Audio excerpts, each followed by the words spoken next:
When people talk about publishing books online and immediately jump to images of writing novels at 5 am, battling writer's block, or competing with professional authors, yeah, that's usually where sensible adults quietly switch off. Because most people don't want to write a book, they don't want the deadlines, drafts, editors, or the emotional rollercoaster of putting their creative soul on the internet. Low content publishing skips all of that. But here's the important part up front. This isn't a get-rich-quick trick, and it's not about flooding marketplaces with rubbish. It's a simple, steady model that works best for patient people who prefer systems over spotlight. So today, a clear, grown-up explanation of low-content publishing. What it actually is, how it works, why it suits busy adults, and how people quietly use it to earn consistent side income without becoming authors, influencers, or caffeine-powered night owls. Low-content publishing means creating books that require very little written content. Things like journals, planners, logbooks, trackers, notebooks, activity books, and guided workbooks. The value isn't in long paragraphs of text, it's in the structure. These are books people use, not books they read. Think daily planners, fitness logs, gratitude journals, budget trackers, meal planners, password books, classroom workbooks, or hobby logs. The buyer isn't looking for prose, they're looking for something that helps them organise, track, practice, or repeat a task more easily. And that's exactly why this works for people with limited time and energy. You create the interior once, you design a clean cover, you upload it, and from that point on, the book can sell repeatedly without you rewriting anything or touching inventory. The most common platform for low-content publishing is Amazon KDP. Amazon handles printing, shipping, and customer delivery. You don't order stock, you don't package boxes, you don't visit the post office. You upload a file, set a price, and Amazon prints copies only when someone buys. It's very similar in spirit to print on demand, but for books instead of mugs or t-shirts. And the appeal is simple. Once the book is live, it can sit there quietly earning while you get on with your actual life. Low-content books work best when they solve a specific ongoing need, not a vague one. Not productivity in general, but something narrow and recognisable. A gym log for powerlifters, a reading journal for book clubs, a planner designed specifically for teachers, a daily routine tracker for ADHD adults, a password book for people who refuse to use password managers, a vehicle mileage log for self-employed drivers.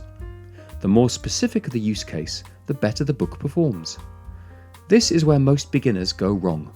They create something generic like daily planner and wonder why it disappears into the void. But daily planner for night shift nurses or weekly planner for homeschool parents immediately speaks to someone who feels seen. Low-content publishing isn't about being clever, it's about being specific. The creation process itself is very manageable. Most people design interiors using tools like Canva or basic document editors. Pages are repeated intentionally. That's the whole point. A daily log page appears 100 times. A weekly planner repeats for a year. A habit tracker runs month after month. Consistency is a feature, not a flaw. Covers matter more than people expect. Buyers scroll quickly, and your cover is doing most of the selling. Clean typography, readable text, and a clear promise beat fancy illustrations every time. This isn't about artistic expression, it's about clarity. You want someone to glance at the cover and instantly know, this is for me. Now, let's talk expectations, because this is where honesty matters. Low-content publishing is slow at first, very slow. Most books don't sell immediately. Some won't sell at all, and that's normal. This is a catalogue game, not a one-hit wonder. Many part-time creators see their first sales within 1 to 3 months. A small catalogue of 10 to 20 books might bring in modest income. With 30 to 50 well-targeted books, earnings often become more consistent. Some months better, some quieter, but trending upward if you keep adding and refining. This is not a lottery ticket, it's compound interest in book form. The reason it suits busy adults is that the work is front-loaded.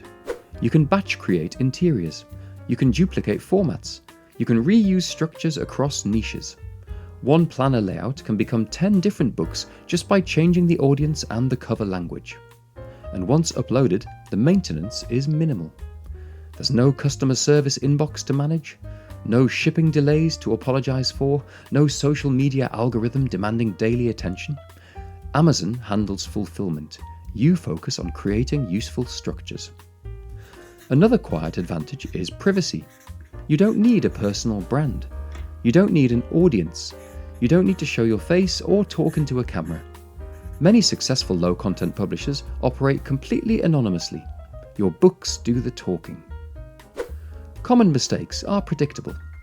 Over-designing interiors with too many fonts or decorative elements.